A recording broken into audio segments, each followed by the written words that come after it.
Apache chief thought the white girl just wanted some supplies, but this is too much.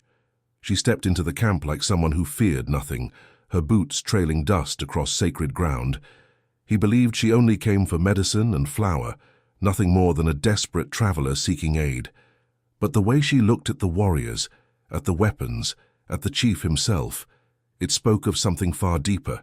What does she really want, and what will she take before sunrise? The wind carried the scent of smoke and juniper through the Apache camp, moving between the lodges like an unseen scout. Warriors paused in their work, hands resting on rifle stocks and carved bows as they watched the white girl step over the boundary line without hesitation. No settler ever crossed that invisible threshold unless forced or foolish. She didn't look forced. A flap of canvas stirred behind the chief as he stood near the fire, his shadow long across the dirt.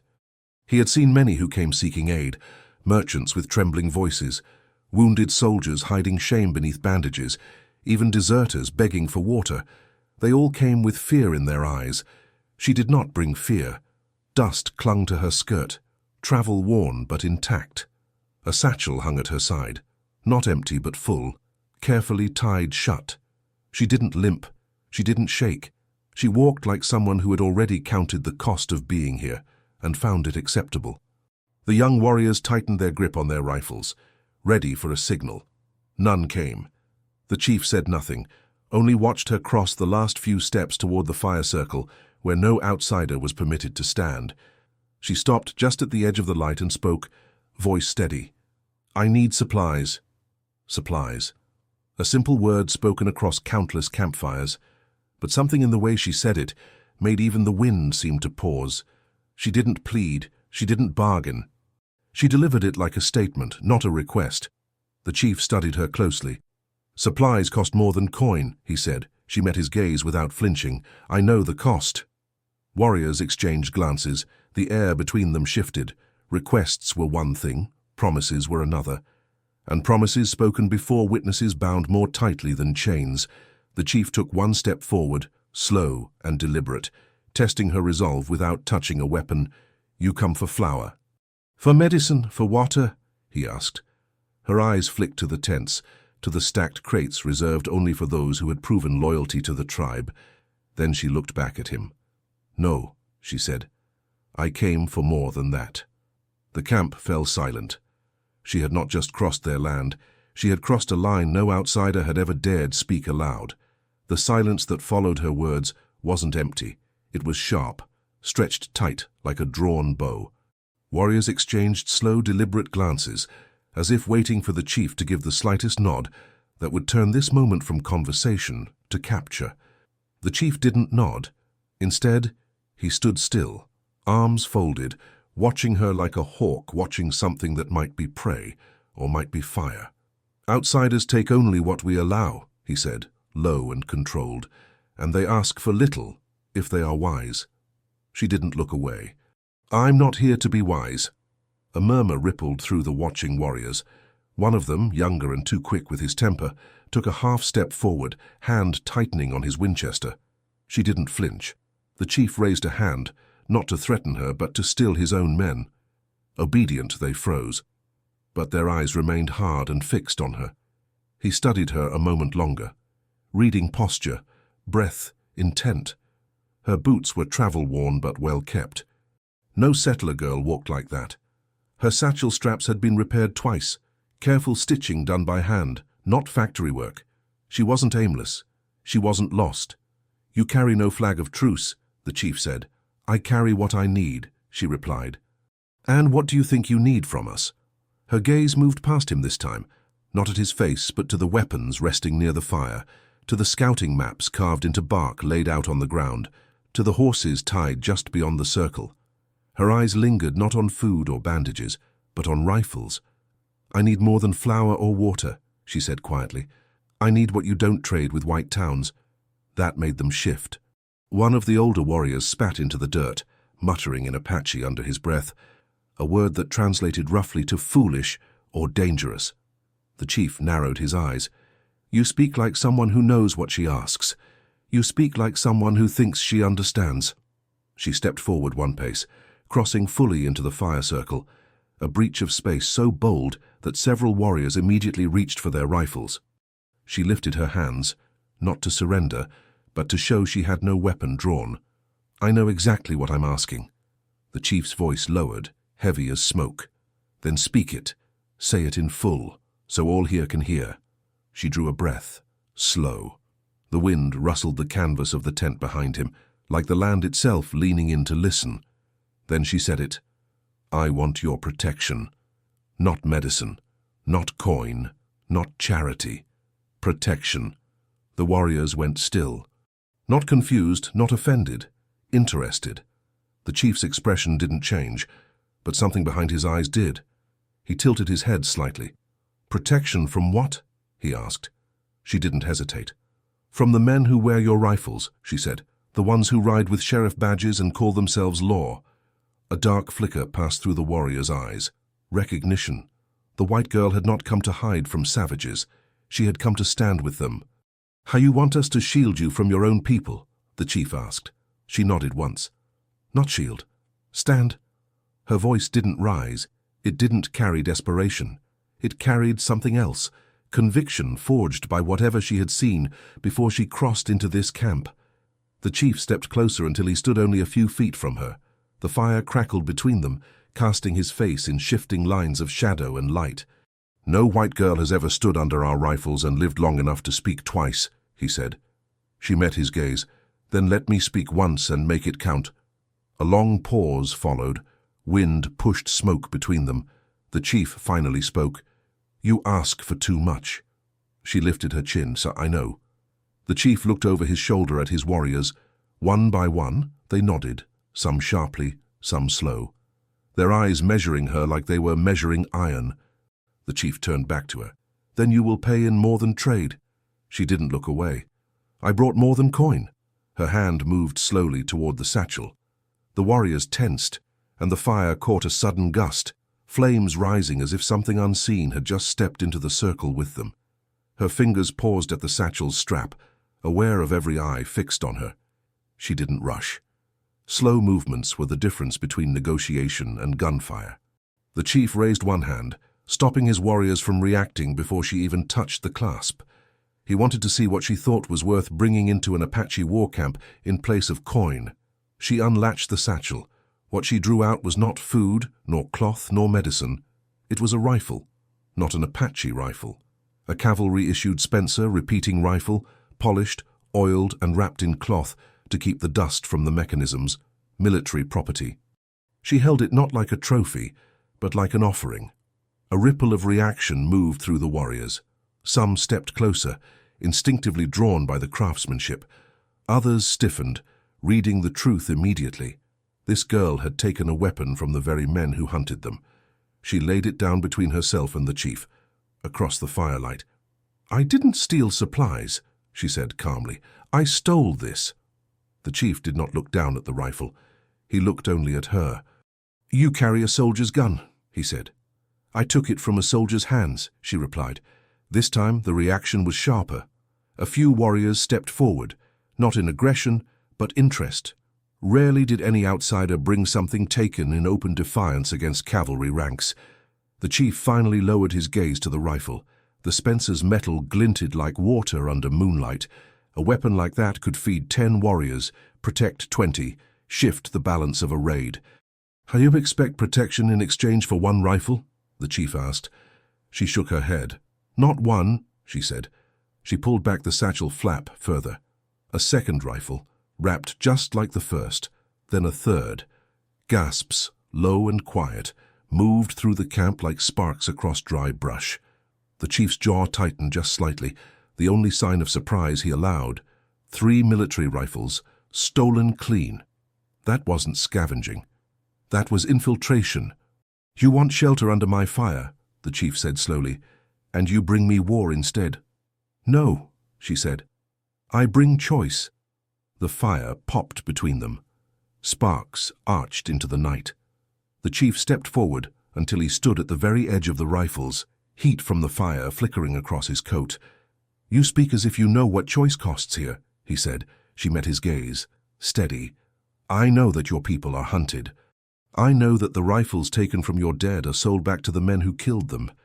I know that every time one of your warriors falls, the settlers hang his weapon above their bars like hunting trophies." Her voice didn't waver. "And I know these," she nodded to the rifles, "were meant to kill you." A heavy silence followed. The smoke curled upward like a spirit listening. She looked at the rifles, then back to the chief. "I don't want you to protect me because I'm weak," she said. "I want you to let me stand beside the fire instead of outside it." The chief's eyes shifted, not softening, not hardening, just recognizing. He nodded once. "Then you stand," he said. "Here." He gestured to the ground just inside the fire circle. Not as a prisoner, not as a guest, as one acknowledged.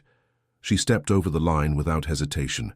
Every warrior's stance changed, subtle but real. Now she was no longer outside the light. The chief finally crouched and touched the first rifle. His thumb brushed the metal. He could feel the war in its weight. He looked up at her again, voice low. "You took these from soldiers?" "Yes." "How many saw you?" "3. How many walked away?" She didn't blink. "None." The crackle of the fire sounded like a fuse being lit. The chief's eyes narrowed, not in anger, in respect sharpened by danger. He straightened, rifle in hand. "Then hear me," he said. "You are not under protection." She nodded once. "You are under watch."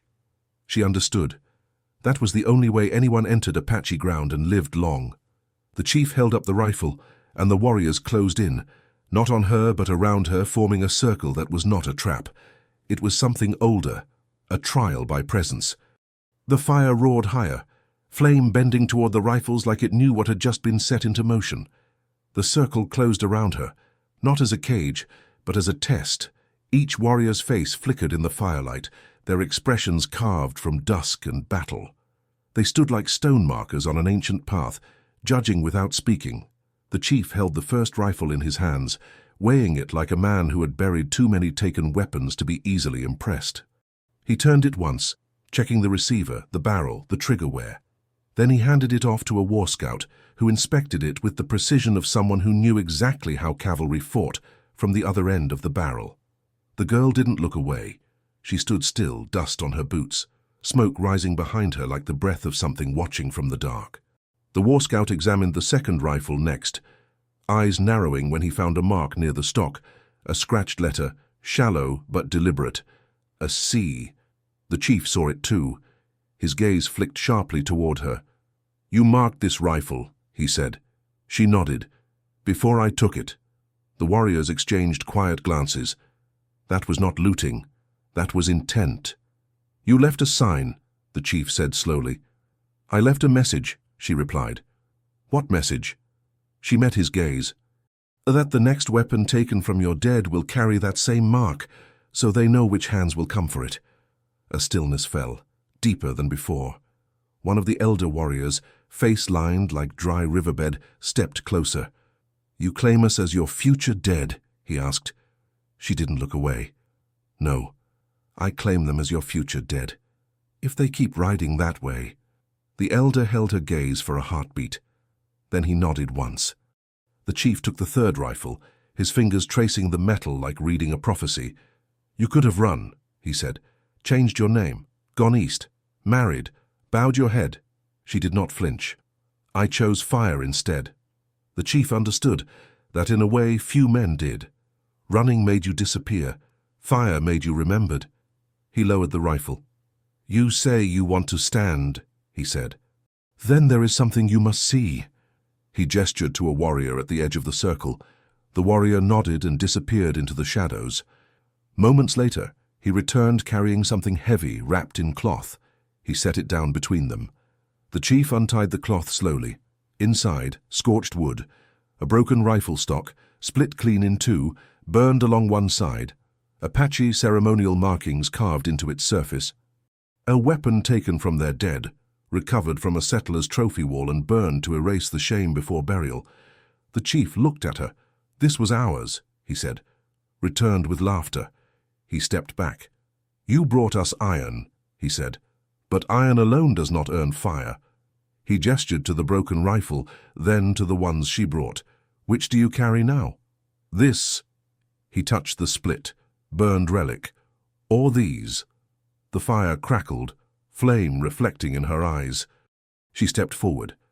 Without breaking eye contact, she knelt and placed her hand on the burned rifle stock, a sign of recognition, not pity. Then she spoke, steady. "I carry both." Her voice didn't rise. She didn't perform. She didn't kneel to beg or stand to challenge. She simply acknowledged. "I carry what they took from you," she said, fingers resting on the broken rifle. "And I carry what I took from them. One reminds me who bled.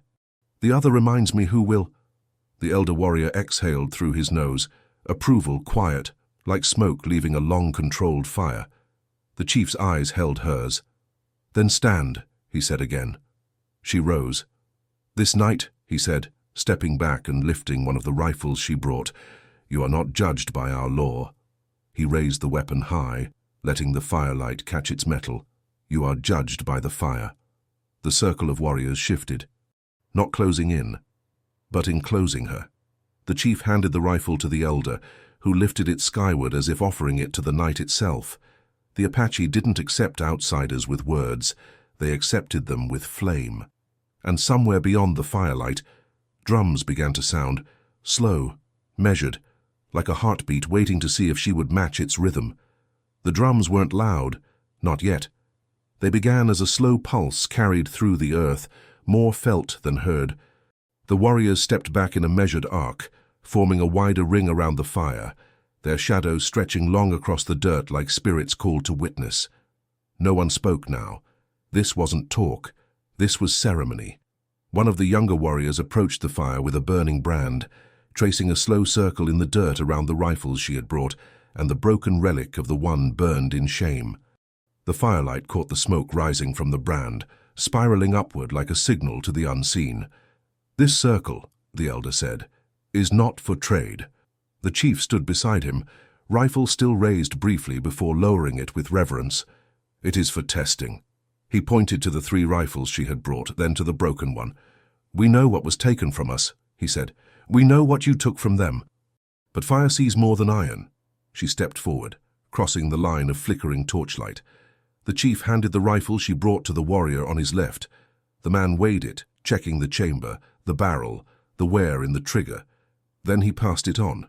Each warrior would handle it. Each would decide whether it was a weapon earned or a gift thrown like coin. When it reached the last warrior, he did not hand it back to the chief. He pointed it at the sky and fired a single round. The gunshot cracked through the night, echoing off the ridge like thunder. The shot was not a threat. It was a declaration. Smoke spilled from the barrel. Sparks drifted like tiny stars. The chief nodded once. "Fire has tasted it," he said. "Now it sees you." He gestured toward the broken rifle. "Touch it." She didn't hesitate. She crouched and laid her palm on the scorched wood, heat from the fire making it feel almost alive beneath her hand. The burned symbol carved into it, a tribal marking once worn by a warrior of this camp, glowed faintly in the firelight, like an ember refusing to die. The chief spoke low, his voice steady as stone. "We lost the man who carried that mark.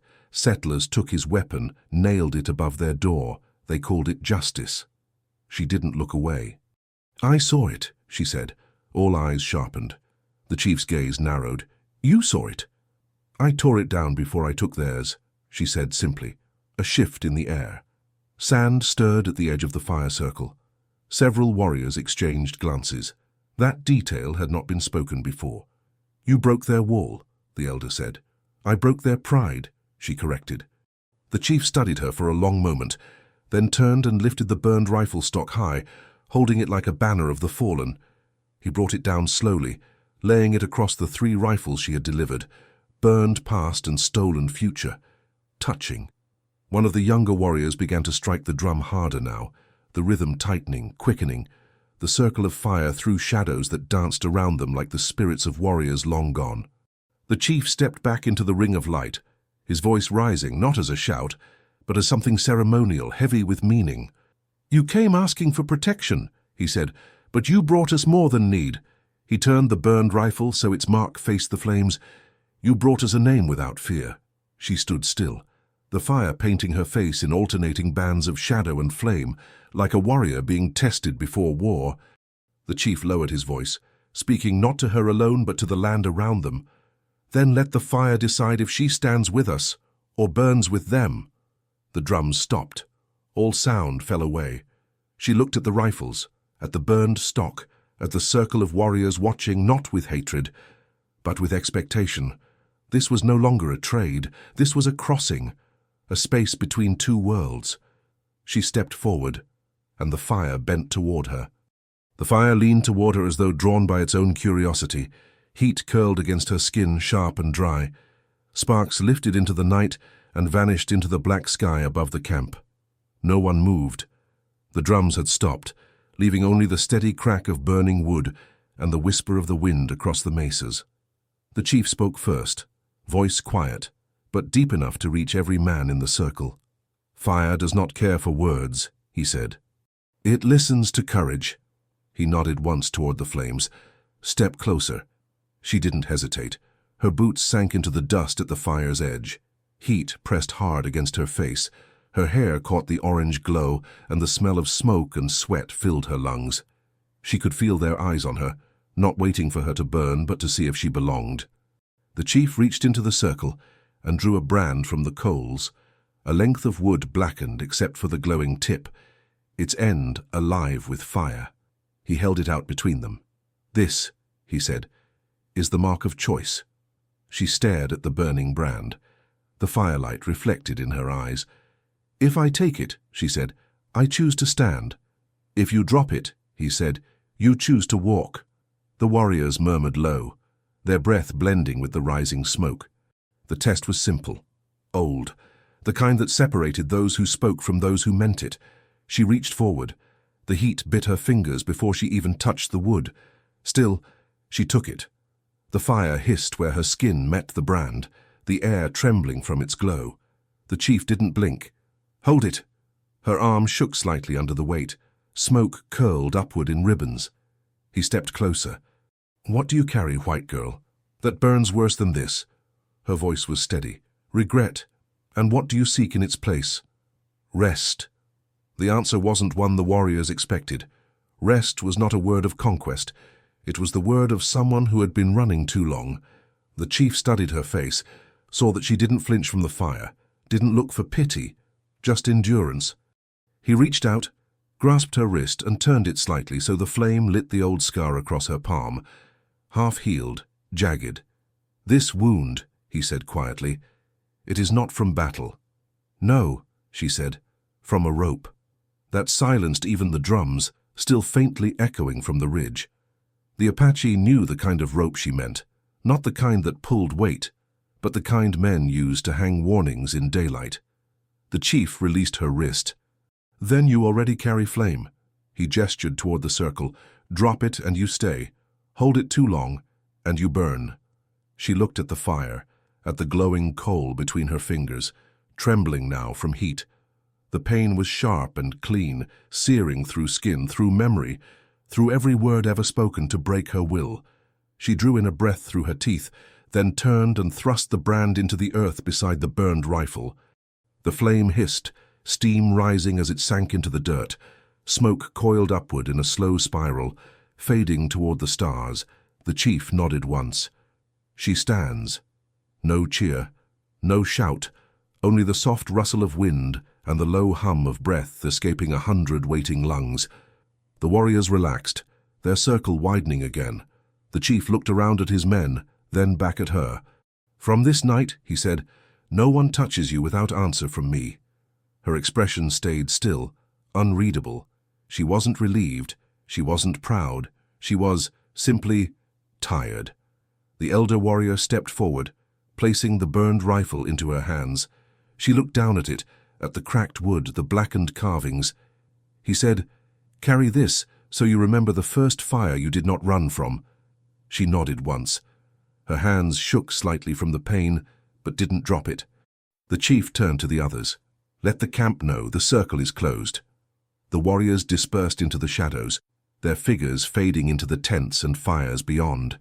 The drums did not resume. They had already said what needed saying. Only the chief remained with her by the fire. He looked at the glowing tip of the fallen brand. "You brought us iron," he said quietly, "but fire brought you." She met his gaze. "Then I'll walk with it." He nodded once. Slow. "We'll see if you can."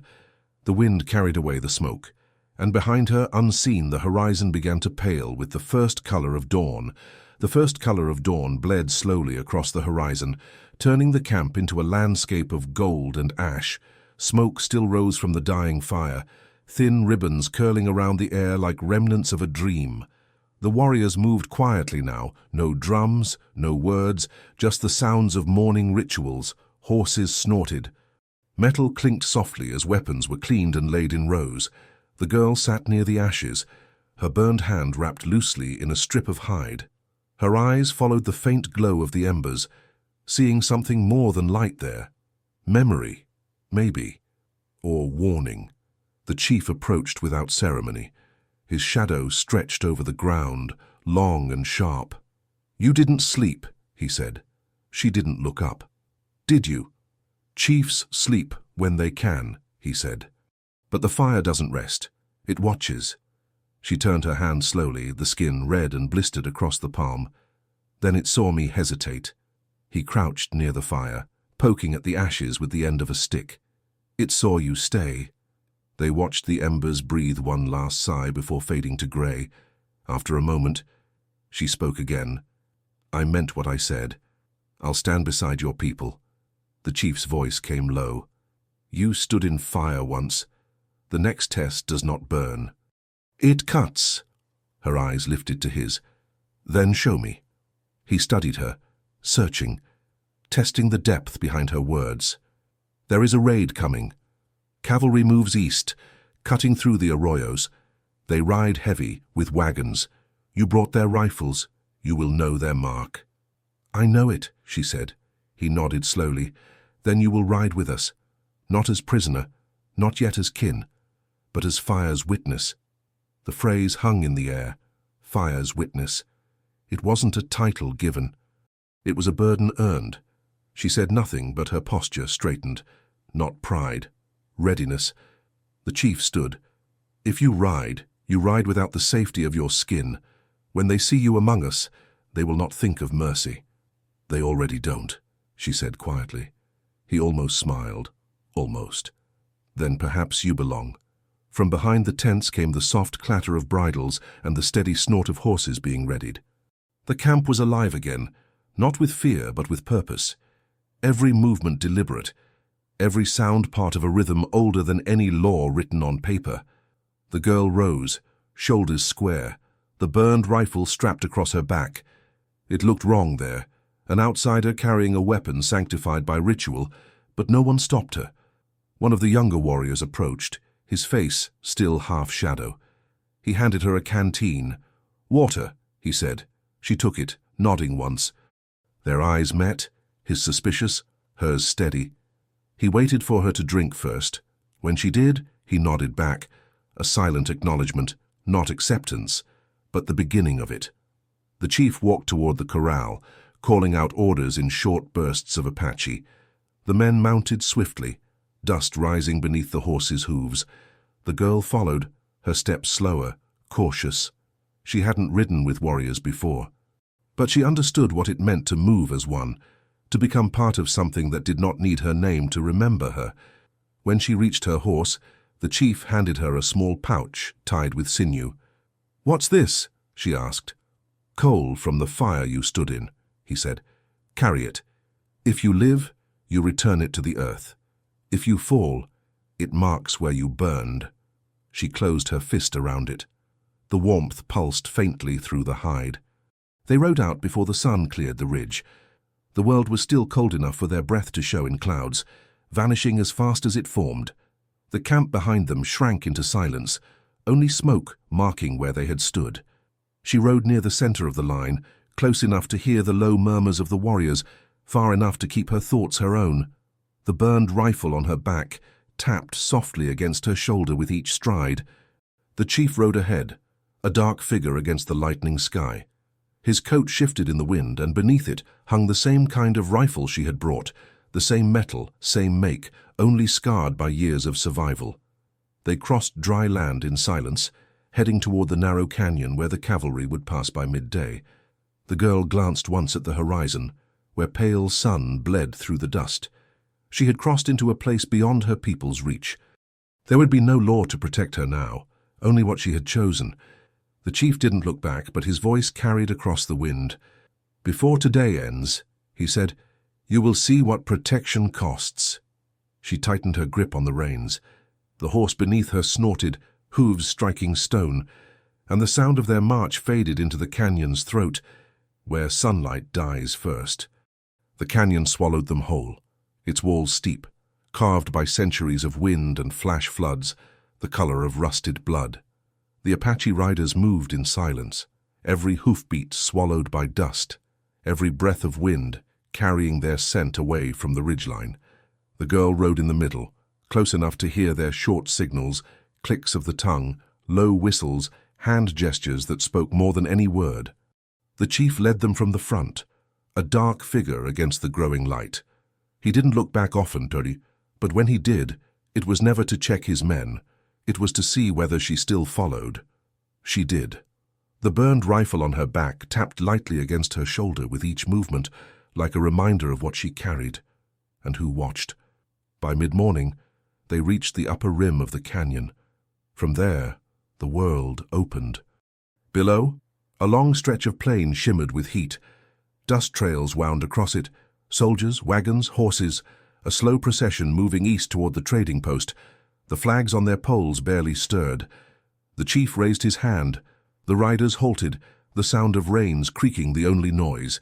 They dismounted, crouching behind scrub and stone, eyes narrowing against the light. "2 wagons," said one of the scouts. 20 men, 6 with rifles. The chief nodded. "Cavalry standard." He looked to the girl.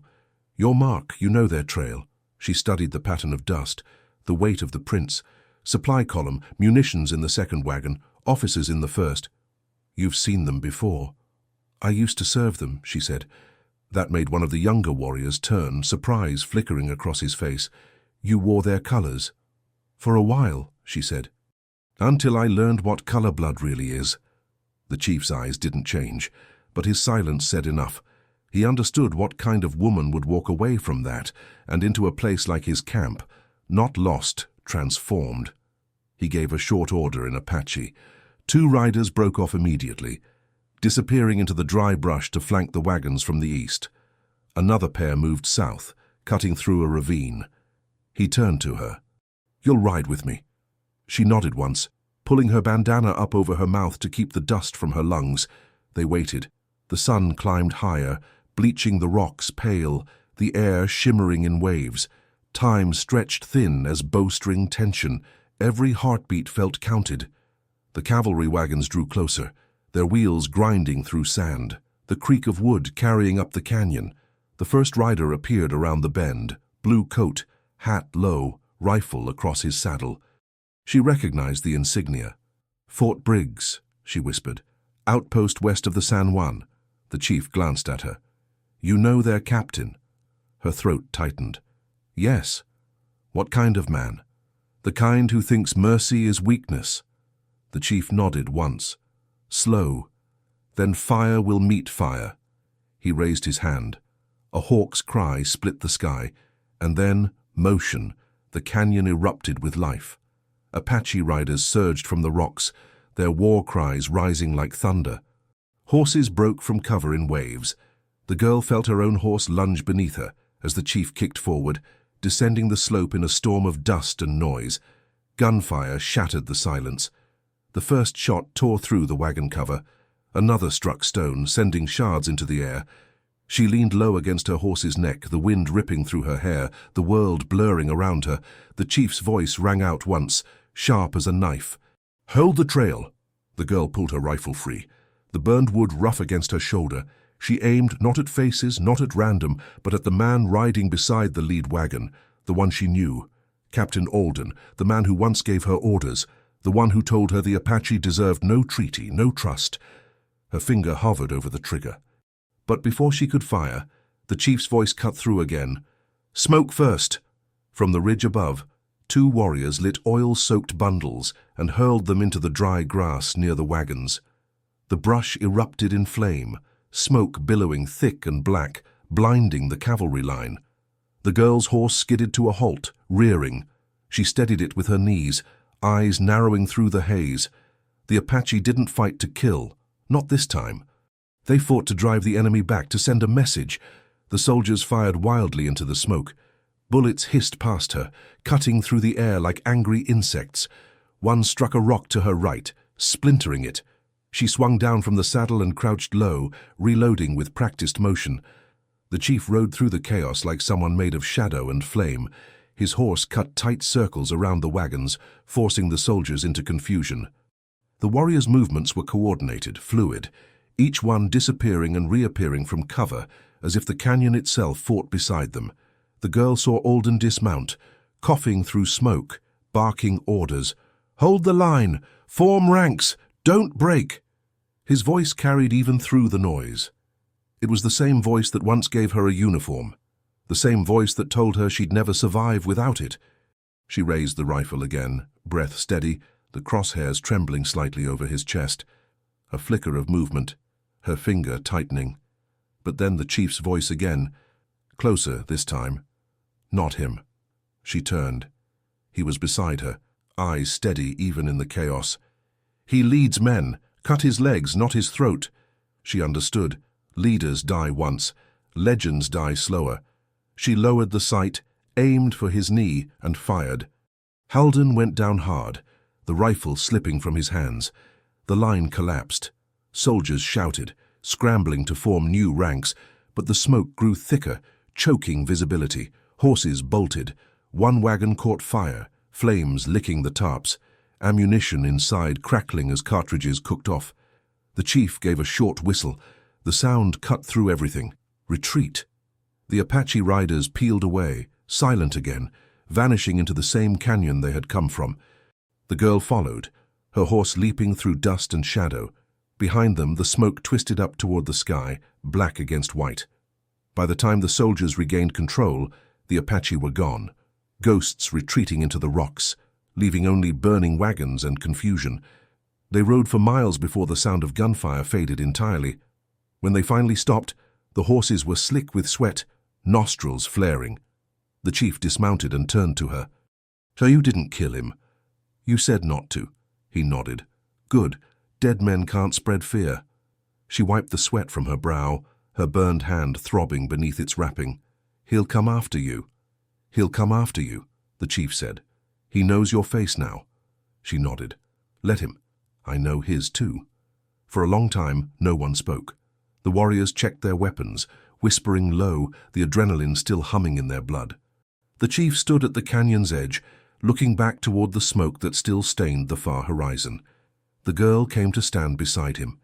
"What happens now?" she asked. He didn't answer right away. Finally, he said, "Now he will send word to the fort. More men will ride. And when they do?" He looked at her, eyes reflecting the faint orange of distant fire. "Then we see what kind of fire you really carry." He walked away, leaving her standing there with the burned rifle across her shoulder and the canyon wind in her hair. For the first time, she didn't feel like an outsider among them. The warriors who passed gave her glances, brief, unreadable, but not hostile. She had fought beside them, breathed their dust, earned their silence. As the sun dipped lower, the chief called for camp. They made fire at the canyon's mouth, smoke drifting upward in thin lines. That night, the girl sat apart, watching the flames. The chief came over after a time, his steps soft in the sand. "You saw how soldiers move," he said. "Tomorrow, you teach it." She looked up. "You trust me to—" "I trust what fire keeps," he said. "And I saw fire in you." She looked back at the horizon. Smoke still marked the place where the wagons had burned. It curled upward like a reminder, one she could not run from. "Then I'll teach," she said quietly. He nodded once, settling down across from her. "You ride with us now. But remember, standing beside fire is not the same as becoming it." The flames flickered between them, throwing long shadows over the canyon wall. She watched them move, merging and splitting, like two figures walking side by side, neither ahead, neither behind. And somewhere far off, in the direction of Fort Briggs, a bell rang once, then twice. It carried faintly across the desert, a warning carried on the wind. She didn't turn to look. She only whispered, almost to herself, "Let it ring. We're ready." They rode until the sun began to sink again, bleeding orange light across the canyon walls. The land was quiet now, eerily so. The cavalry had not followed, at least not yet. The air smelled of dust and smoke, and the faint tang of gunpowder still clinging to the wind. The Apache made camp in the mouth of a narrow ravine, hidden between jagged rocks. Fires were kept small, smoke barely visible. Horses were watered, rifles checked, wounds bound in silence. Each man moved with the economy of survival.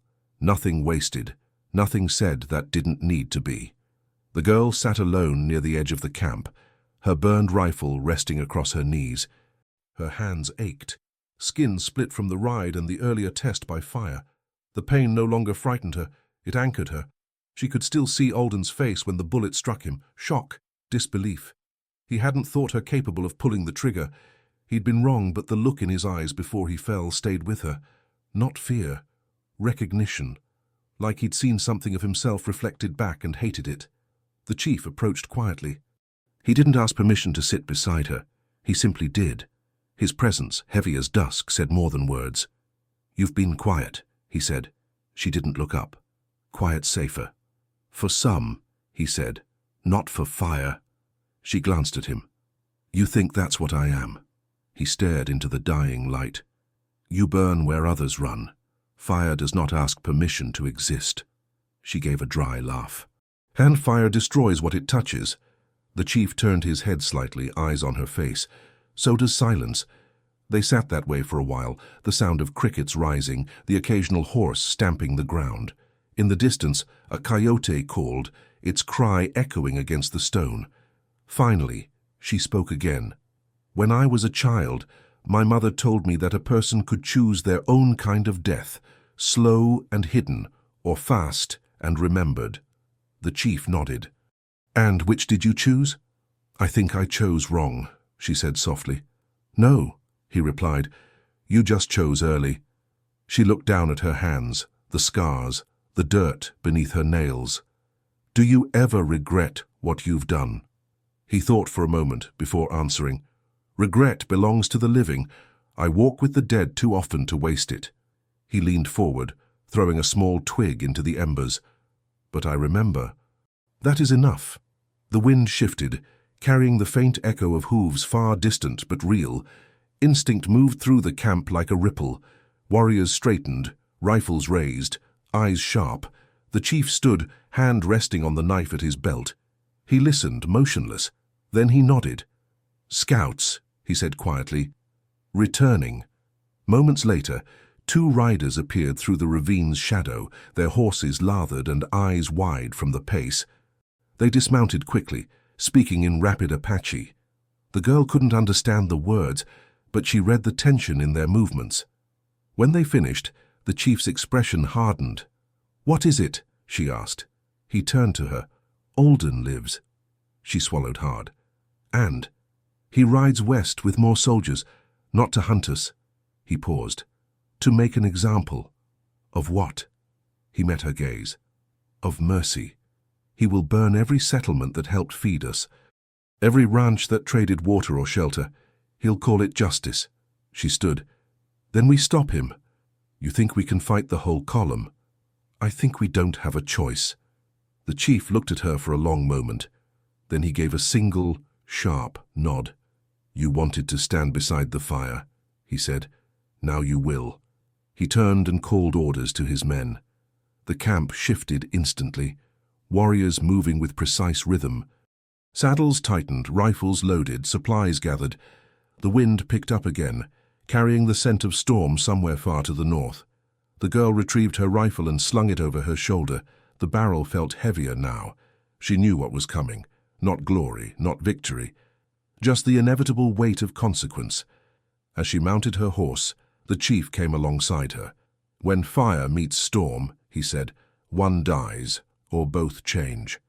"Which do we want?" she asked. He looked at her, the lines on his face cut deep by sun and time. "We ride to find out." They moved out at dusk, the last light painting their shadows across the sand. Behind them, the small campfire sputtered and died, leaving nothing but dark. The riders fanned into the canyon, the girl near the front now beside the chief. Her burned rifle caught the last gleam of sun, a scar shining like steel. The drums did not sound this time, no ceremony, no witnesses. Just the quiet march of those who already knew the cost. Night fell like a slow curtain, the sky turning from rust to indigo. The riders moved without lanterns, shadows blending into the desert's darkness, stars spilled across the heavens, thousands of them cold and watchful. The air was sharp now, the kind that carries every sound, every whisper of movement. Coyotes cried far off, and the wind dragged dust across the rocks like whispers of ghosts. The chief rode ahead, his horse picking its way along a narrow trail that followed the base of the ridge. The girl rode close behind, her eyes fixed on the horizon where faint light flickered. Campfires, too many to be travelers, too disciplined to be outlaws. Soldiers. She could see their formation even from here, their fires laid out in neat lines, the sound of metal faint but steady. They were preparing to move again at first light. The chief drew his horse to a stop and raised a hand. The riders halted silently behind him. They dismounted, crouching low. One of the scouts slipped forward, crawling through the sand until he vanished into the darkness. Minutes passed. Then the scout returned, breathing quietly but fast. 25 men, he said in Apache. 4 wagons, 2 with supplies, 1 with prisoners. Prisoners? The chief repeated. The scout nodded. Settlers, ranchers, women. They said they fed us. The girl's chest tightened. He's burning the towns already. The chief's jaw set. Not yet. First he shows the world their guilt. She looked down toward the fires. He'll hang them at dawn. He said nothing. He didn't have to. The camp below glowed with cruel order. Bright fires, gleaming rifles, guards posted at intervals like chess pieces.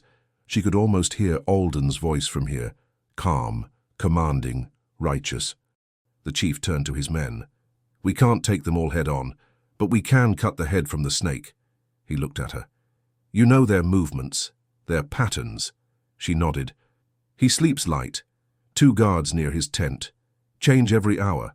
The supply wagons, 3 rifles each side. Can you reach him? The chief asked. She hesitated. If I go alone, yes. He studied her for a long moment, eyes narrowing in thought. You would walk into their fire again.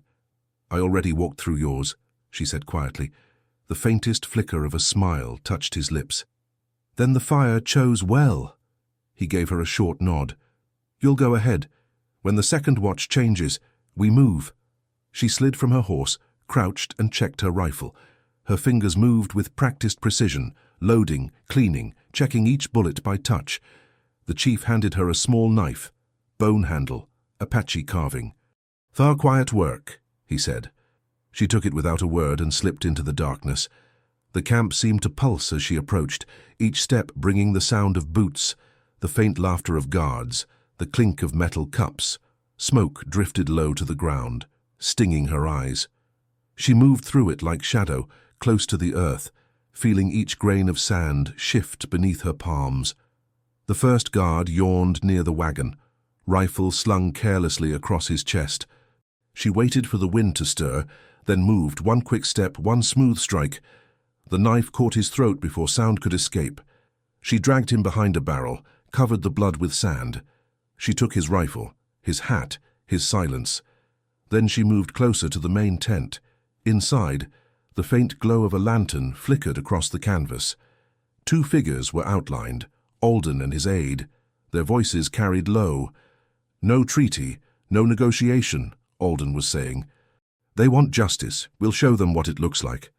By morning, every man within 100 miles will remember who holds the law here. His aide hesitated. Sir, the girl. She was seen with them. A pause. Then Alden's voice, colder. Then she's already dead. The girl's jaw tightened. She pressed her hand against the knife's hilt, steadying her breath. The aide left the tent. Alden remained inside, standing near a small map laid across a crate. His rifle leaned against the canvas wall. She slipped closer, waiting for the wind again. When it came, she moved. The tent flap opened just enough to let her in. Alden turned and startled, but before he could speak, the knife was at his throat. He froze. "You," he whispered.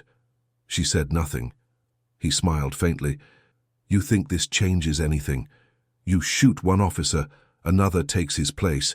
You burn one camp, 10 more rise." She pressed the knife harder. "Maybe. But you'll be the first who remembers what it feels like." He looked at her then, really looked. "You think they'll take you in? You think those savages will call you one of them?" She leaned close enough that he could see the scar on her burned hand. They already did. His eyes flickered to her hand, realization dawning too late. A sound outside, a shout, a horse whinnying. One of the guards had found the body. Alden's hand moved fast for his gun. She was faster. The knife flashed once. Silence followed. Outside, chaos erupted. Soldiers shouted, rifles cracked. She ducked low, snatching Alden's pistol from the ground. As she burst from the tent, the canyon above answered. Rifle fire raining down, the Apache attacking from the ridge in perfect timing with the confusion. The camp dissolved into shouting and smoke. She ran toward the wagons, cutting the prisoners free as the fire spread. "Go!" she shouted. "Run!" The settlers stumbled toward the canyon's edge as the Apache riders closed in, horses screaming, hooves pounding. Flames licked across the tents, devouring them whole. She turned back once, just long enough to see Alden's tent collapse in on itself, sparks shooting skyward. The chief rode through the fire, his silhouette stark against the blaze. He met her eyes as he passed, giving one sharp nod. Then the riders vanished into the dark, carrying the freed settlers with them, leaving the camp in ruin. By dawn, nothing remained but smoke and ashes, and the faint sound of the wind whispering through what was left of the wagons. Dawn broke slow and colorless. The wind carried smoke eastward, away from what had been Alden's camp, now just a sprawl of charred wood and twisted metal. The girl stood on the ridge above it, the burned rifle across her back, her hair tangled with dust and ash. Below, blackened earth still glowed faintly red in spots, the last embers refusing to die. The air reeked of gunpowder and something older. Revenge turned to silence. The Apache warriors gathered around the chief, who sat astride his horse, motionless. He looked down at the ruin, jaw set, eyes unreadable.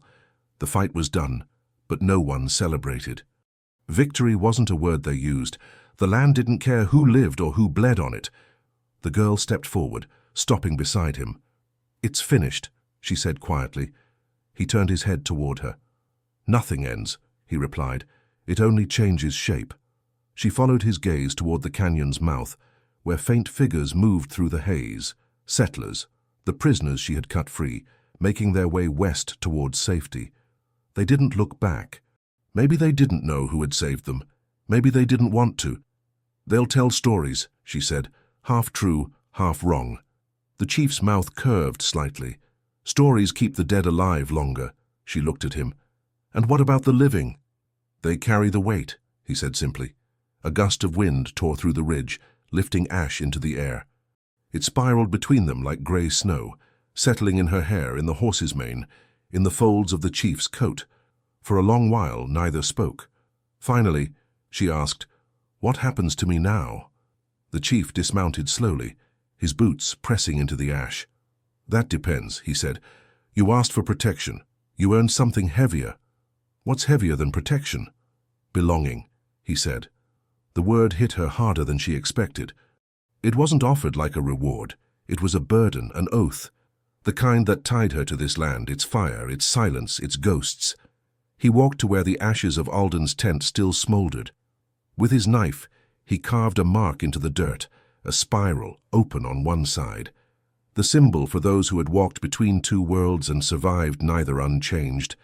He gestured for her to kneel. She hesitated, then did. The earth was still warm beneath her knees. He spoke in Apache first, voice low and rhythmic. The words rolled like thunder on the edge of rain. When he finished, He looked at her again, this time in English. "You stood in our fire," he said. "You fought with our breath. You carry our dead in your hands. From this day you are not guest, not prisoner, not saved." He paused. "You are proof." She stared at him. "Proof of what?" "That fire and flesh can speak the same language." He reached into a small pouch at his belt and withdrew something wrapped in cloth. He opened it carefully, a fragment of blackened wood, etched with the same symbol as the one in the ground, the remnant of the burned rifle. He held it out to her. "Carry this. When you forget who you were, it will remind you." She took it with both hands. The weight was small, but it felt enormous. She whispered, "What if they come again? More soldiers, more fire." The chief looked east toward the rising sun. "Then we burn brighter." He turned and mounted his horse again. The warriors followed, one by one, until the ridge was a line of silhouettes against the light. The girl stood for a moment longer, the wind tugging at her coat, the charred wood still warm in her palm. Then she slung the rifle over her shoulder and followed them. They rode through the high desert as the sun climbed, casting long shadows that moved like ghosts across the sand. The smoke from the battle faded behind them until it was just another part of the horizon. By midday, they stopped near a dry riverbed. The chief dismounted and knelt, scooping a handful of earth, letting it run through his fingers.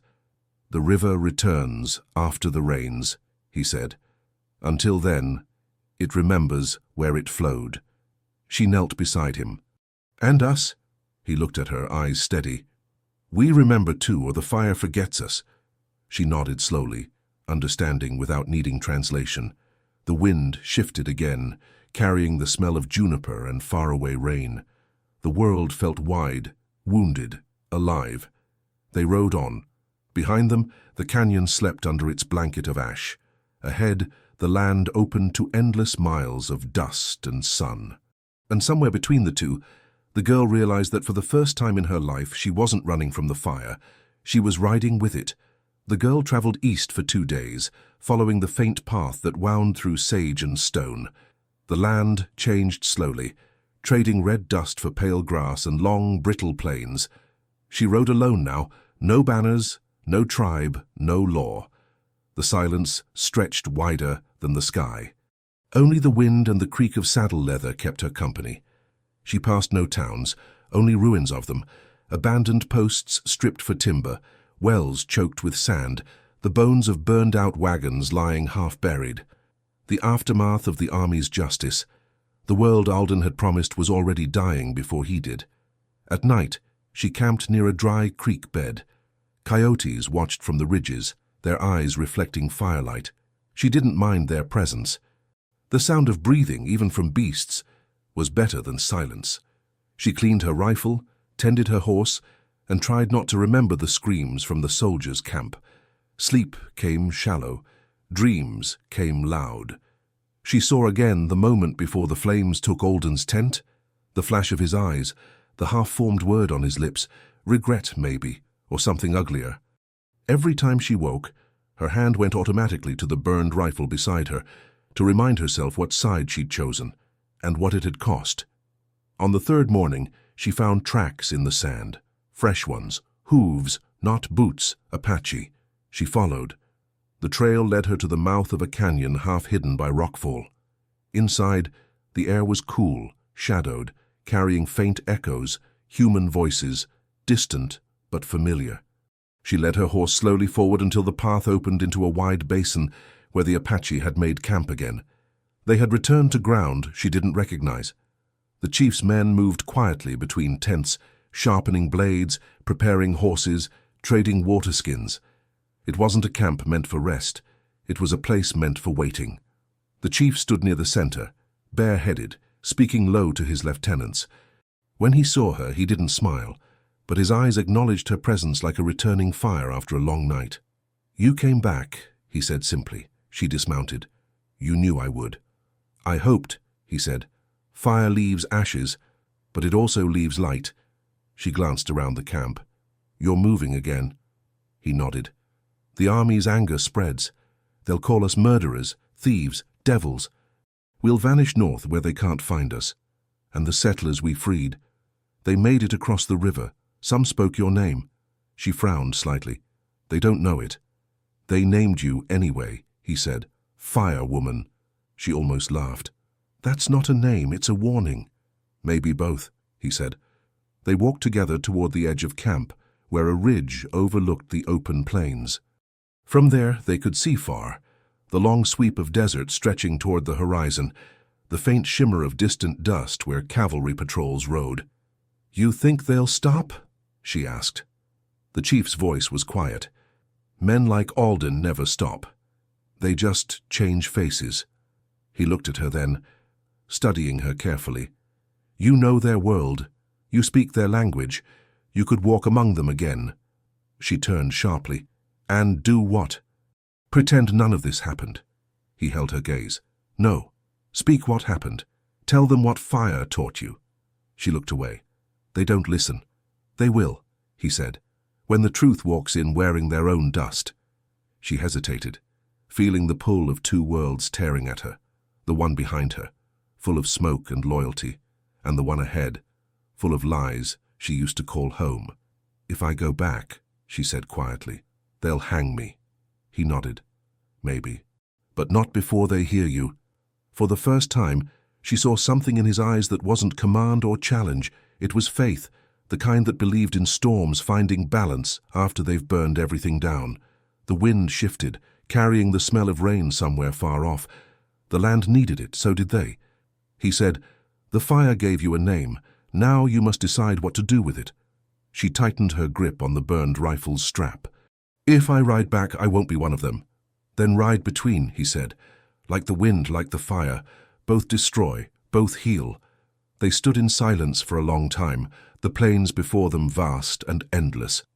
The girl watched the light shift, gold bleeding into blue, the horizon trembling in the heat. Finally, she said, if I go, I'll carry your message. The chief nodded once. Then the fire travels farther than any horse. She mounted her horse. The chief stepped aside, giving her the trail. Remember, he said, flame dies when it forgets what started it. She looked down at him, the rifle heavy against her back, her burned hand steady on the reins. I won't forget. Then she turned east, toward the settlements, toward the lies, toward the reckoning waiting in the shape of justice's shadow. The chief watched her go, the dust rising behind her like smoke reborn. And the fire carried her name across the land, long after she vanished into the horizon. The plains stretched wide and empty before her, the land pale under a restless sky. Thunder rolled somewhere far away, faint but steady, like the sound of drums calling from another world. The air carried the taste of rain and dust, two things that never mixed without consequence. She rode alone toward the frontier town that marked the edge of what men called civilization. A place of fences and flags, of laws written in ink and enforced in blood. She had been here once before, wearing a soldier's jacket, answering to men like Alden. Now she came back carrying his shadow. When she crested the ridge, she saw it. Fort Briggs. The same post that had sent Alden's column into Apache lands. Its walls were still standing, but the color had drained from them. Smoke rose from chimneys. The flag hung limp, its edges scorched. She reined in her horse, breathing deep. The burned rifle pressed against her back like a living thing. The pouch of ashes the chief had given her still rested inside her coat, its weight small but endless. The sentries spotted her first. A shout went up. Rifles leveled. She didn't move. Her horse shifted beneath her, uneasy. But she kept her voice calm. "Tell your commander," she called out. "The fire has come home." The guards hesitated. One ran toward the gate. Moments later, a figure appeared. Captain Reeve, Alden's second. His expression hardened as soon as he recognized her. "You," he said. "I should have known." "Then you know why I'm here." He motioned to the soldiers. "Disarm her." They approached carefully, rifles steady. She didn't fight. They took her rifle, her knife, even the small pouch of ashes.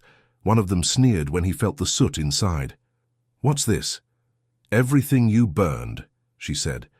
Reeve's mouth twisted. "You think you can waltz in here after murdering a cavalry officer and half his men?"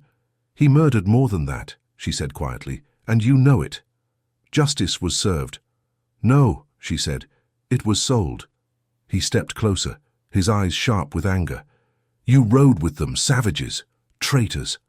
That makes you worse than he ever was." She didn't look away. "They showed me more honor than any man wearing that coat." Reeves' hand lashed out. The back of it struck her cheek, hard enough to make her stagger. The soldiers tensed but said nothing. He leaned in close. "You think you scare anyone? You're just one more ghost in a land full of them."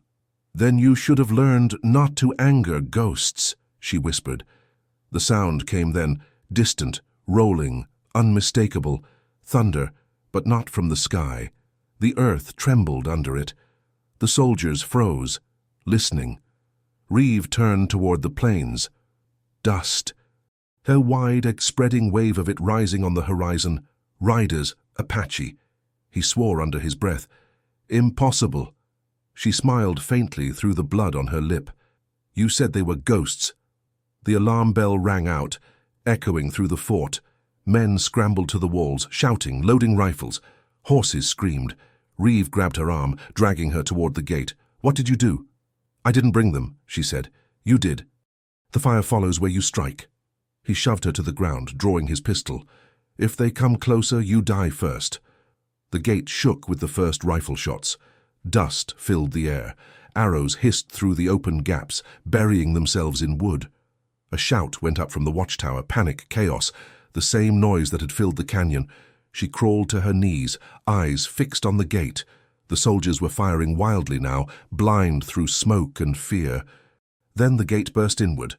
The world exploded in sound, hooves, gunfire, shouting. Apache riders poured through like a living storm. The air turned thick with dust and fire.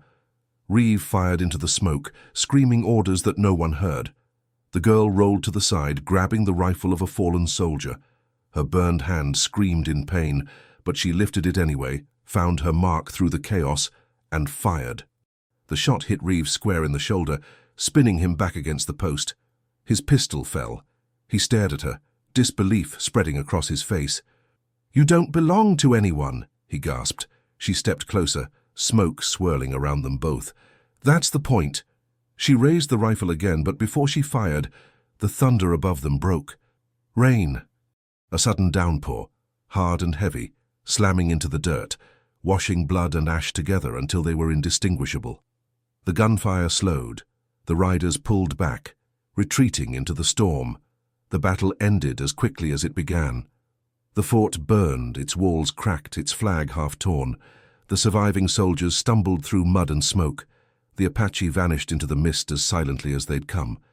The girl stood in the rain, the burned rifle still in her hands. The pouch of ashes clutched tight against her chest. Reeve lay motionless in the mud beside the broken gate. The chief appeared through the haze, his horse slick with rain, eyes sharp and unblinking. He dismounted beside her. "It's done," he said. She nodded slowly. "No, it started." He looked toward the fort. "This land remembers fire and storm, both. It will tell their story." She looked up at him, rain dripping from her hair. "And mine." He studied her face. The exhaustion there, the ache that came after every war worth fighting. "The wind will carry it," he said, "but only if you keep walking." She looked down at the burned rifle one last time, then set it across the fort's gate, half ash, half iron, balanced perfectly between ruin and survival. The chief turned to go. The rain softened, the thunder fading west. She watched until the riders vanished into the mist. Then she whispered into the storm, not a prayer but a promise. "The fire waits." The rain hissed across the plains, washing the world clean again. The rain fell for hours, steady and cleansing, soaking through the cracked earth until it turned the dust to clay. The fort no longer looked like a fortress, only the skeleton of one. Charred timbers leaned against mud-brick walls, smoke curling faintly from what had once been command tents. Rifles lay scattered in the wet sand, their barrels glinting dull in the grey light. The flagpole had snapped in half. The world that had claimed to bring law to the land now bowed before it instead. By dawn, the storm had passed. The girl walked through the ruins, her boots squelching softly in the mud. Steam rose from the ground as the first light touched it. She carried no weapon now. The burned rifle still rested against the gate, exactly where she'd left it, half buried in the rain-soaked earth, like a marker over an unmarked grave. She paused there for a long moment, watching how the sun found its way through the clouds, touching the broken metal, the fallen stones. The air smelled of smoke and wet grass. The sound of thunder had gone, leaving only the slow drip of water from the edges of the burned roofs. Behind her, the first survivors began to stir. The settlers who had fled the fighting crept back from the ridges, eyes wide, faces pale. Some carried what little they'd salvaged, blankets, tools, the remains of lives scattered by other people's wars. They looked at her the way people do when they can't decide whether someone is savior or curse. A child broke from the group, a boy no older than 10. He stopped a few feet from her, staring at the burned rifle. "Was it you?" he asked quietly. She didn't answer right away. "It was all of us," she said finally.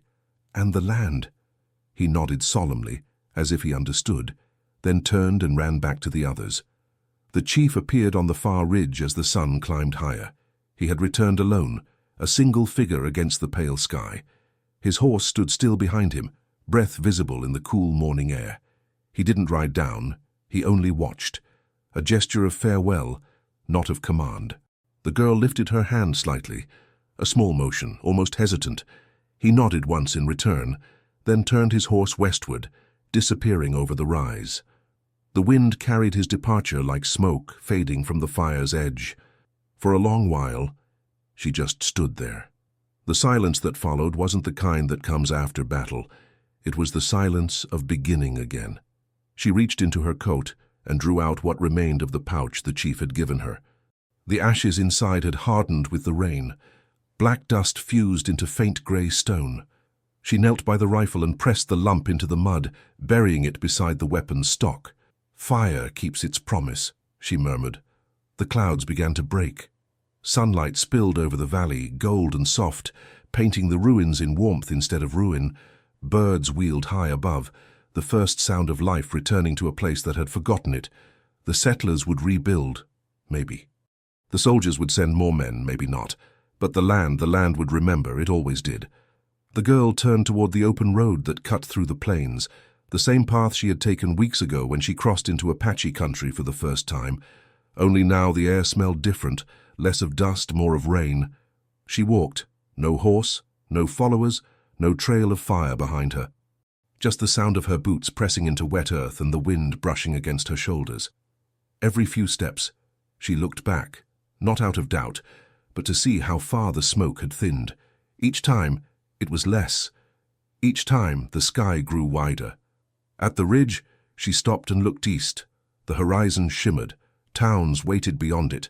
Places that would hear her story one way or another. Some would curse her name. Others would whisper it by firelight. All would remember. She smiled faintly, not from pride but from knowing. Then she said, barely loud enough for the wind to carry, "Let them tell it their way. I've already lived mine." And with that, she turned and kept walking, into the rising sun, into the open plains, into the silence that only fire leaves behind. The land closed behind her, as it always does, and the story of the girl who burned both sides of the world became legend carried by the wind. The rain had washed the world clean, but the scars stayed, etched in wood, in earth, and in memory. The girl stood at the ridge one last time, watching sunlight break through the clouds. The burned rifle gleamed faintly below, half buried, half remembered. She didn't belong to one side anymore. She belonged to the silence that follows after fire. The wind carried the last trace of smoke away. She turned east, toward the next story waiting beyond the horizon. Because out here, peace never lasts long, and every ember one day catches again. If you want to see what happens after the fire, don't miss the next story. Hit subscribe and join us for the next chapter in the Apache saga, where the girl's choice ignites a war no one saw coming.